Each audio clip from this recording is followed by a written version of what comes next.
Okay, so I'm going to make a video of these gross motor movements so you can use them at home too, if you have any questions or concerns about what I'm asking you to do.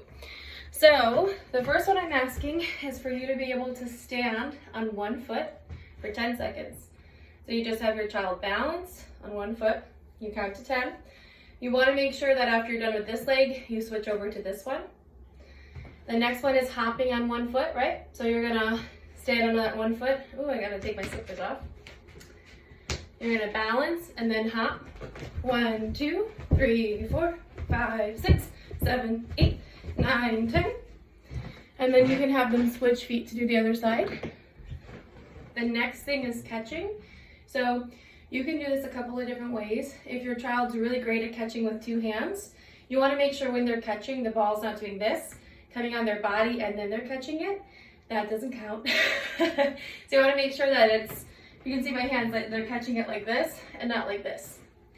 You could have them start with two hands, so usually you want to stand about 8 feet apart and then throw them the ball and then they catch it.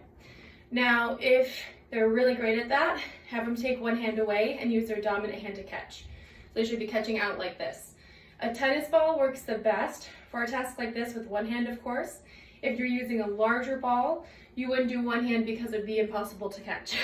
So try your best if you have a size ball that is a tennis ball size shape. That's going to be the easiest to work with.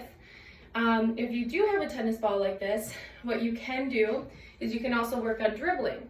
So what you would do is you'd have them stand here and you'd use the floor and you would bounce it. So you can do it with one hand or with two hands like this.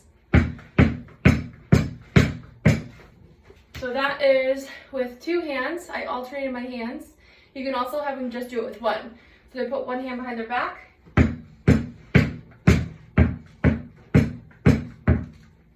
Right? So that is how to do it with one hand.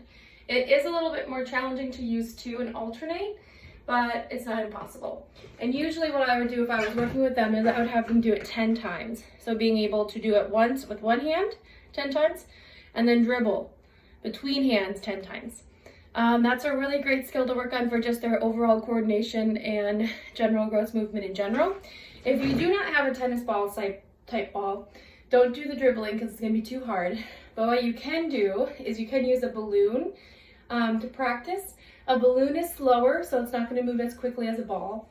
But if you have a kid that's really bad at catching, that's also a great time to use a balloon as well, because it's going to slow down in the air and it's going to be easy for them to catch it, which getting that movement of that reaction time is going to be easier for them then. So those are the things I want you to work on this week, along with the Special Olympics directions already.